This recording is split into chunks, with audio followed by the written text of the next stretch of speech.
It is Wednesday, my dudes, and you know what that means. It is time, once again, to revisit Velocity Lake, the Planet Coaster series that I upload once a week on this channel, in which we build a theme park entitled Velocity Lake. And here we can see ourselves, here you can see me, I should probably have said, in the RMC area that we started working on last week. We're going to continue working on it this week, as well as do a few other things. For example, this bridge here, and also the area on the other side of the bridge. So not the RMC side, but the side that has like the main island with the little Intamin megalite. We're going to do some work there as well, building a little ride on the land, I suppose, just on that island. I kind of already said where it was going to be geographically. Here you can see something that didn't make the final cut, the final edit of the park. I just decided to build a little boat ride here, and I still like the idea of having a boat ride in the lake, which is why I'm showing you this footage to get a hot take from you guys in the comments. What you think of maybe having a boat ride? Would this be a good place to have it? Is there any, it's a shame if we did get a Planet Coaster 2. It would be nice if we could have boat rides that weren't reliant on rails, like it was just a normal boat and you could just set a path for it or something like that, because that's why I ended up deleting this boat ride. Not necessarily because I didn't like the boat itself or the path it took, because I did. I still do. But I didn't like the fact that there was just this very, very visible rail just sitting in the lake. It looked very unnatural, because it is unnatural to have a rail in a lake like that, so I got rid of it. So I guess that would be nice if we did have some proper, true boat rides in the game. But maybe I'll put a boat ride somewhere else, like kind of cordon off some of one of the little rivers coming off the lake, or even build another one and kind of make a sort of jungle adventure ride, something like that. Don't know. Just something I'm still toying with the idea of, but I haven't yet come up with anything. So that's just something I did there. And another thing, speaking of deleting things, the bridge we built last week, most of it is now gone. The arch supports have gone. And now we're going to build something a little bit better, a little bit more substantial. And I hope it's a worthy upgrade to the bridge we built last week. It's going to be similar in terms of the actual building style, though. Like, it's going to be an arch bridge, much like the orange bridge that leads from the entrance plaza to the Intamin Megalite Island, as well as from the Street Fox coffee shop to the sit-down B&M red coaster. That bridge. But this is a little, I think this one turned out a little bit better, which is kind of a nice reflection on how I personally think I'm improving as a player, like week on week.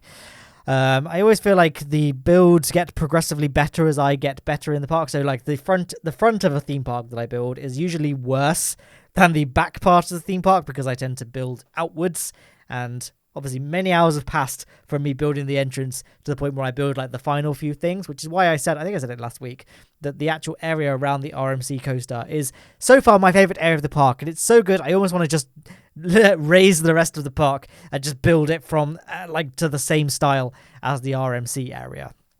So I think that's nice. Like I say, I'm still by no means great at this game, but I like to think I'm getting there. I'm getting there. Maybe one day I will be somewhat serviceable at Planet Coaster. But there's the first of the two arms that will be going on this bridge. We can just clone it now to the other side in a second. When are we going to do that? Well, whatever. We'll probably do it at some point, I am sure, before this episode concludes. Otherwise, it's going to be a pretty boring episode. We've got quite a bit of time left in this video. Oh, hang on. That's why I wasn't cloning it over, because I knew I'd missed something, and it turns out I'd missed the quite integral cabling to connect the pathway to the bridge arch itself. I'm not actually using cables. I was not actually using the true cable pieces. I'm using pole pieces that will just sort of serve the cosmetic function of being cables. Everything in Planet Coaster, like gravity isn't really a thing in Planet Coaster. I mean, it is for like the rides to work and stuff, but for the actual rails and paths and all that, they don't need to be supported. It's just, it's just nice to make it look realistic, I suppose. Like, Planet Coaster is not really about having the ability, like, it gives you the ability to make some very unrealistic things, but we are trusted to make things that are realistic, because that's what people like doing. But if you want to make something unrealistic, I guess you can. I had like a thought in my head, but I didn't think of how to articulate it, so what I just said was what you just heard, so sorry about that. But yeah, the Planet Coaster gives you the ability to make some very unrealistic things, but you can just use those exploitable features to make some nice realistic things as well. Like the fact that you can delete path supports means that you can make your own supports that look a lot nicer. So yeah, there we go. Now I'm just Now I'm just putting some custom fences for the bridge itself, because the problem with stock fences is that they're fine, they're all well and good for flat surfaces or very slight inclines, but when there's ramps and stuff, like the ramp going up to this bridge, the actual kind of pole that holds the railings up will be perpendicular to the slope, so it will not be vertical, which isn't that realistic. I guess there are some fences in the world that are like that, but most fences that at least I've seen, the vertical poles are always that vertical. They're never at an angle, so you kind of have to make custom fences like this for when you want to go down slopes and stuff. And I think it looks, whilst it's a much more time-consuming process, it can potentially look a lot nicer than the stock fences. Like most good Planet Coaster players only ever really exclusively use custom fencing, unless they're doing very minimal things like a backstage area or just like a railing or something like that's very small. I don't know, but for the most part, custom fences tend to be the way to go for good looking builds. I think I'm using that. I think I'm using the coaster support and just cabling for this bridge. And I've pretty much exhausted all the fun anecdotes I have about this bridge. I've noticed there is one thing missing from the bridge structure itself, actually. I'm yet to build the connecting beams that join the two arches together. So I know some of you may be noticing that it's not particularly realistic looking at the moment, but once we've added those connecting beams to it, it would look a lot better. And don't worry, I hadn't forgotten. We will do that eventually, but I was in the mindset of making the custom fencing, so I'm just going to finish that before we do the connecting beams. I really hope I did add connecting beams. I'm sure at the moment, like now for me, so 5th of January, so actually we are pretty similar timelines, but in terms of where you guys are at in terms of the park's construction and where I'm at in terms of the park's construction, I'm pretty sure that the bridge has connecting beams. I really do find a way to make very bad wording or very simple points, but I guess that's kind of a good thing for Planet Coaster, because a lot of the footage that you're seeing on screen is quite repetitive and drawn out, and so it's very hard to keep the topic on focus. So maybe my inability to make points concisely is actually a strength for making Planet Coaster videos. What else is there to talk about that's outside of the footage? I guess I was talking to my friend at work recently. He's retiring soon. He's obviously of the age of retirement. And he's talking about retiring and talking about what he's going to do when he retires. I think he wants to get into photography. So obviously, me being a professional filmmaker, there pulling some definite legwork in that statement. I know a bit about cameras because like my webcam in air quotes is a Sony A7000. I think it's a good Sony camera plugged into an Elgato capture card to do my vlogs and stuff. So I did a lot of research when buying cameras, so I was able to have that common ground. He was talking about the photography he's going to do, and I got me to thinking, like, what would I do when I retire? I would probably make Kerbal Space Program. I would probably I'd get into a few hobbies. I think once I've got enough money for like cars and stuff, I can see myself getting into cars, like buy like a wreck or like a really banged up car or a kit car or something and just tinker around in my garage and build something nice. Or probably get big into model trains. I'd probably be that guy that gets a basement and just fills it with a massive model railway layout. I mean, I had a Hornby set when I was like 13, 14, something like that. It was just like a crappy little oval, but I loved that train set. I would sit there for ages just watching it go round and round. So I'll probably get it. That's probably one of the things I would do when I retire. What would you do when you retire? Let's face it, we're millennials and Gen Z, I guess. There's probably some old folk in the comments as well, but for the most part, none of us are going to ever retire, let's face it. So we can only really dream. We can't get too serious about these thoughts because Lest will be disappointed when the time eventually comes. So yeah, depressing, very less depressing topics we can talk about. I guess you can see me here finishing this pathway here. So I'm kind of extending the bridge out. I was really worried this wouldn't come out very well because elevated paths that kind of snake along and then gradually jump down in stages to get to ground level don't always look that great in Planet Coaster. And they take a lot of work to like look good and dress up appropriately. But I think this came out pretty nicely. I hope you agree. And you can kind of see this it kind of loops around. So you see kind of the pathway curves to the left. Inside of that curve is actually the perfect space for a round flat ride. So I'll be putting in a flat ride in that little space in a future episode. I'm not sure if it's next episode. I've not edited next episode yet, so I'm not quite sure if I've added that. But we will at some point. And and then dress up the other side of the wall that is on the. So as you're coming down towards the RMC, it'll be on your right, that side of the fence. Looks a bit weird at the moment, but we do dress it up, and I think it came out pretty nicely. I hope you agree when the time comes. You can see we're just lighting this up with those nice, sleek, modern lights on the fence supports, and that's pretty much it. We do have that ugly bit of pathway just there, so I'm going to try and cover that up. I think I tried around with a few different things, but I ended up going, well, I'm not going to spoil it. I will keep you in suspense about what it is I do, because we haven't got there yet, and I don't want to. Basically, I have a bit of a bad habit when doing these Planet Coaster commentaries where I'll start talking about what I'm doing on screen and then start getting ahead of myself and ahead of myself and ahead of myself and ahead of myself to the point where I'm talking about footage that's like 20 minutes down the line. And then when I look back at the screen to try and find more inspiration of things to talk about, I'm like, oh yeah, I've already talked about all of this. I've described the entire video before it even happened. So now I've got nothing to talk about, and then the commentary just evolves into me just screaming. Not happened yet, but it probably will at some point. Velocity Lake episode 57. It's just screaming for 20 minutes. So look forward to that, guys. You're going to enjoy it. Probably not, but put some music on. Put Joachim Carrad Dreams on, and you can just watch the footage.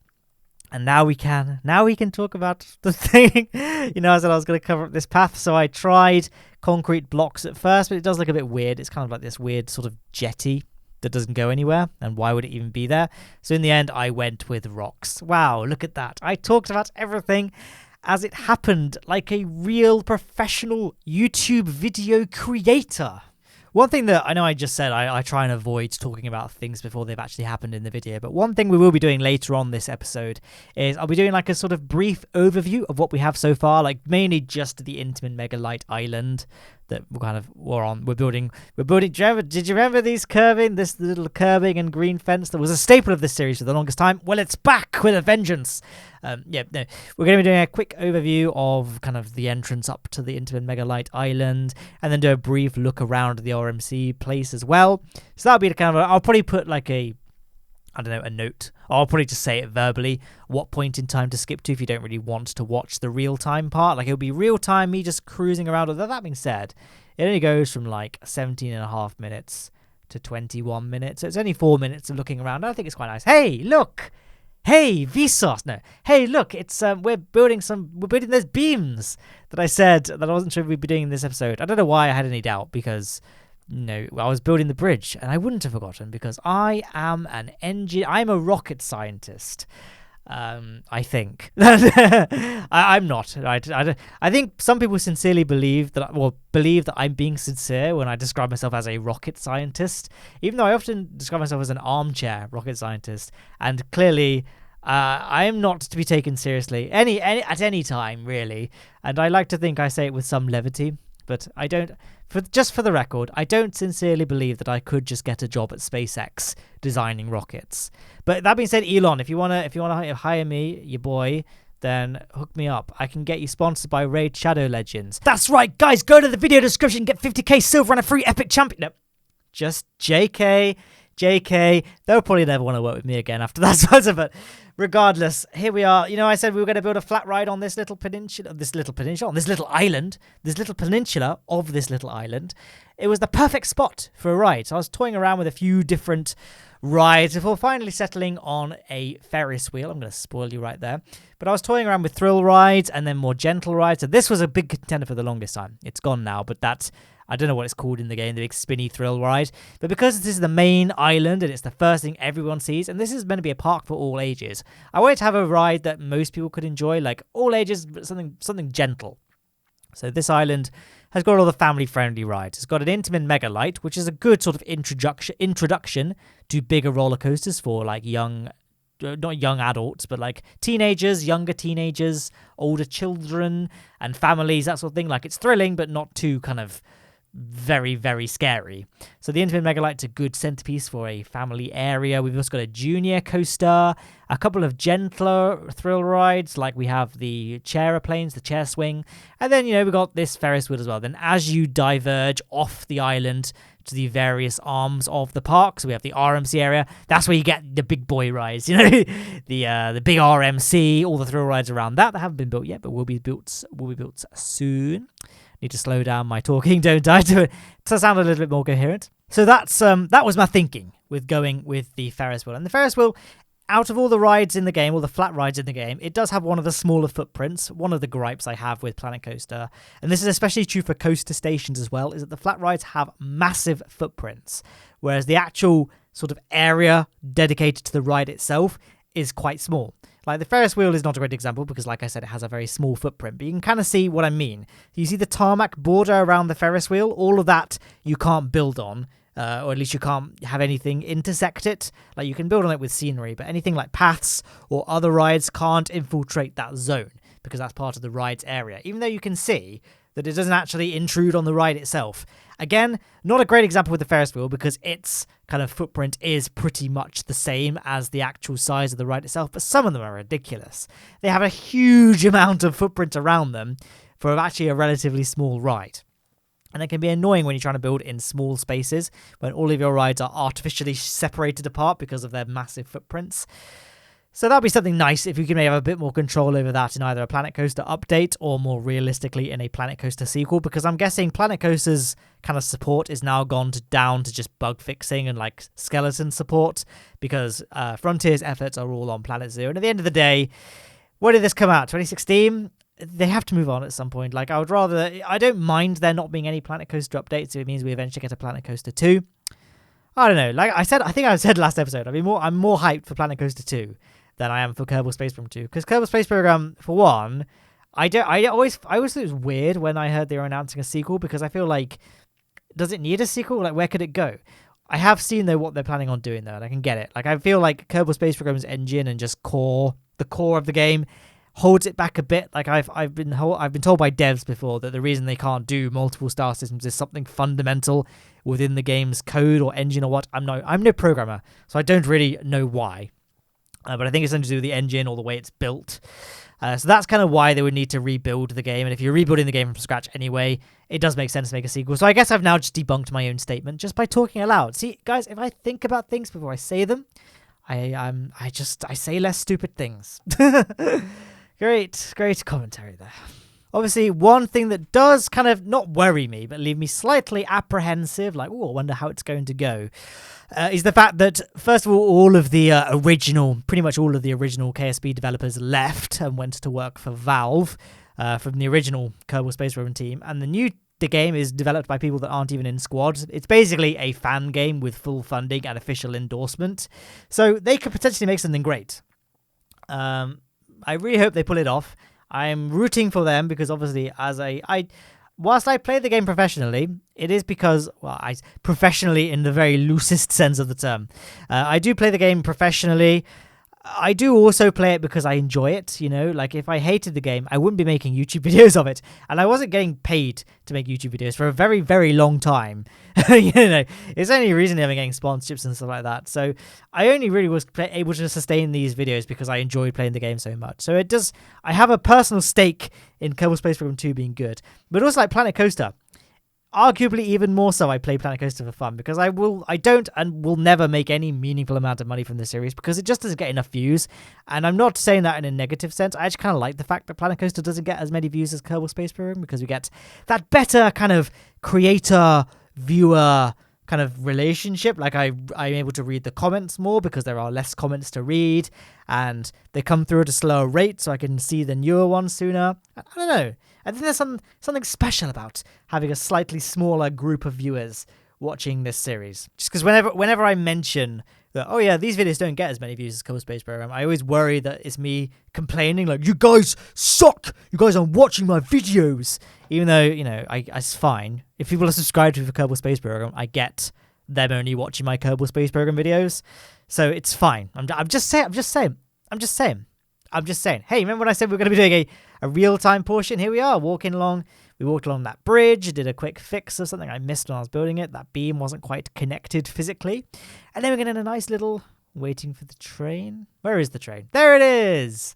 Soaring over us. I love that sense of scale. We're so close to the track. We get a lovely view of it. And obviously in the queue line, you get even more interaction because the queue itself goes inside the roller coaster. As in, you know, inside the layout, not physically inside the track, because that would be impossible. And then we can walk back towards the central island. Again, another shot of that Intamin megalite. And that's what we're going to do as well.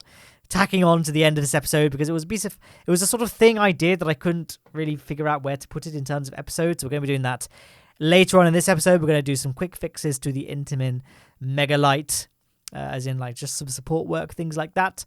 I think I noticed it while I was doing this real-time segment. I'm like, oh, that bit of track could do with some extra supports. So we'll do that at some point. And there's a lovely horizon shot of the coasters in the distance that we built in the previous episodes.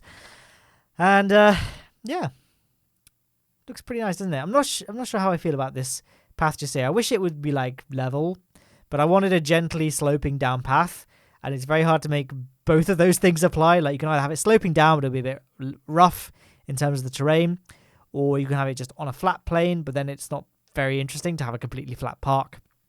I don't know, so I had to kind of go with this. I mean, the fact that it's crazy paving doesn't probably do it wonders in terms of making it look smooth. It probably makes it look even worse than it is. And, being smooth stone, probably not the best, like when it rains, even though it can't rain in Planet Coaster because there's no weather. Planet Coaster 2, add weather, that'd be great. It'd probably get quite slippy, probably quite dangerous. This park would get shut down very quickly, I imagine. Here's a little walk around the food court. Obviously, all the shops are closed at the moment because the park is closed, and if we have all the shops open, all the vendors would get very sad, and they'd start wandering around the park like zombies. I didn't really want that, so all the shops are closed until the park itself is open, and then we can open them up. And here we are just wandering around the Intamin Megalite. I think we're about to jump back into a time-lapse to do some construction on the Intamin Megalite. Yep, here we go. So I've just put a sign up here basically saying... Oh, hang on. Here we go. We're going to put up a sign up here saying exit only, just to stop guests inadvertently wandering down this path. Because whilst I think I did an alright job in distinguishing this path as clearly not part of the main theme park path, as in the path around the rides, I wanted to make it extra clear by putting an exit only sign over this bit. Because there is a bench on that path for some reason. And so guests might, arguably, understandably think it goes somewhere, and it doesn't. So we can put a sign up there saying exit only. I said earlier we're going to add some supports to this roller coaster. Well, there we are. Here we are doing the thing now. But speaking of, the Intamin Megalite, well, not really, but the Intamin Megalite is the centerpiece of this central island, so I'm happy saying it's kind of about the Intamin Megalite.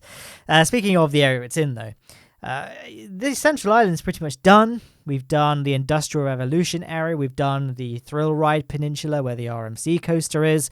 We are starting to approach the realm of running out of space in Velocity Lake. Like, there are a few projects I need to finish, like for me now. Like, I've got a lot more stuff edited and stuff, but things that I still need to even build and record the footage for. Things like a hotel I haven't built. We need to finish the B&M Giga as well that's still being done. But after that, aside from a few sort of backstage areas, Velocity Lake is starting to look like a finished theme park. So I don't know where I'm going to go next. I've been toying about doing another Planet Coaster park, but then again, have we kind of done it? Has Planet Coaster been done on this channel now? Like, does it need to continue? Have I said my piece? So maybe I could look into doing another game like Planet Zoo, possibly. Or maybe even Minecraft. I've been playing a lot of Minecraft recently because I've built a PC for my girlfriend now, and we've been doing a lot of LAN survival. So we could do like another survival series or something like that, like a Minecraft Let's Play, even though I know YouTube is very oversaturated. But recently there's been a bit of a second wind, and now everyone's asking me to make Minecraft videos, even though the last time I did a Minecraft video, back in 2016 or 17, it got loads of hate because it was like, oh, it's all been done. Oh, now suddenly it's cool, everyone wants it back. So I'm kind of almost like out of principle don't want to do another one.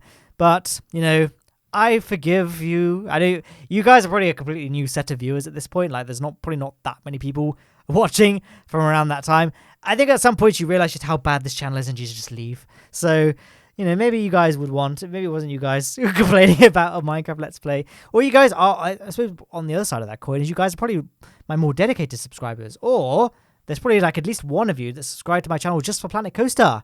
God forbid. Like, I know Planet Coaster, like, I am a known creator in Planet Coaster, I think, because Frontier reached out to me, and now they send me stuff, like free copies of the DLC, which is epic.